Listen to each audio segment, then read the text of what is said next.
Hey guys, in this lesson, we're going to talk about the area of circles and the area of sectors. So, a sector is just a piece of the circle. So, it's like a piece of pizza. Okay. So, how much pizza are you eating? I mean, I like pizza. You like pizza? You enjoy this lesson. All right. Here we go. The area of circles, that formula, hopefully you remember, but if you don't, that's okay.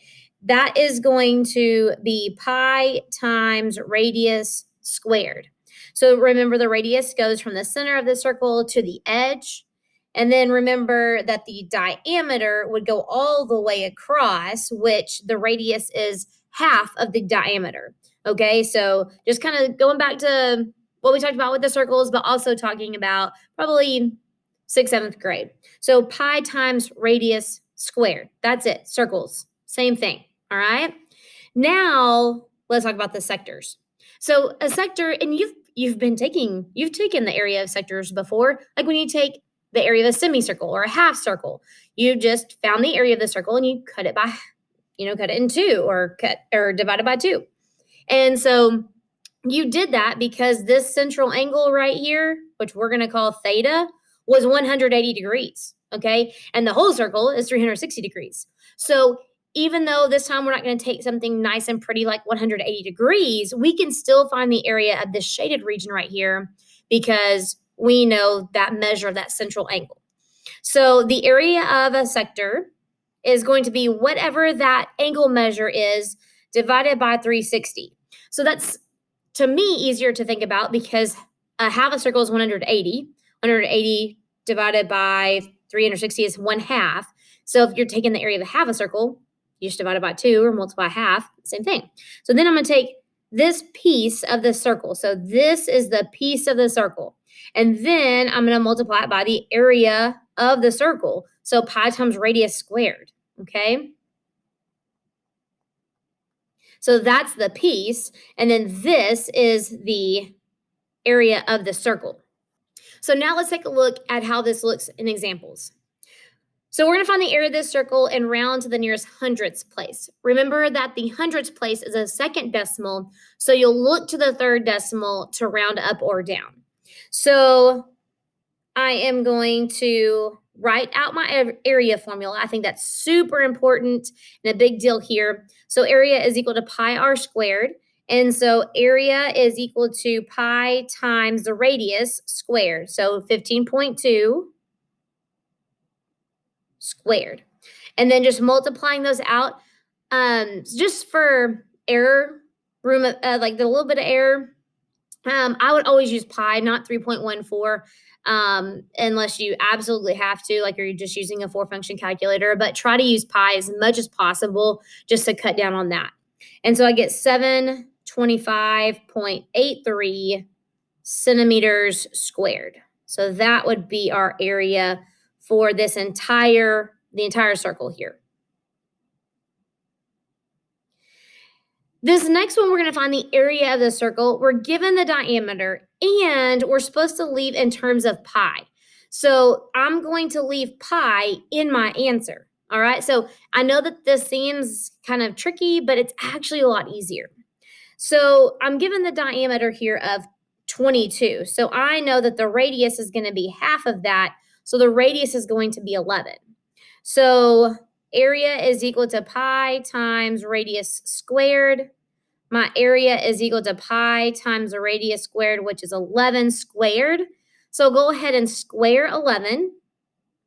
That gives me 121 pi centimeters squared. So see how I left pi in my answer right here? That's leaving in terms of pi. So this is the exact area. When we rounded before, that was like an estimation. This one right here on example 2, this one is exact because I used the term pi. In example 3, we're given the area and we have to find the radius. We're also not given a picture. So let's start off with what I know, the area formula.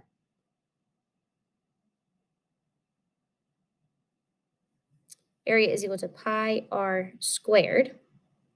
And so area is 49 pi is equal to pi times radius squared. I don't know radius. But that's okay because now I only have one variable. Before I had two, I had area and radius. I knew the area. So now remember that pi is just a number. We use 3.14 for it, but that's an approximation, but it's still just a number.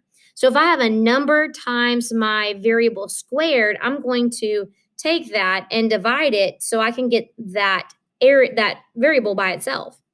What happens is this divides out, and so does that one. How nice is that?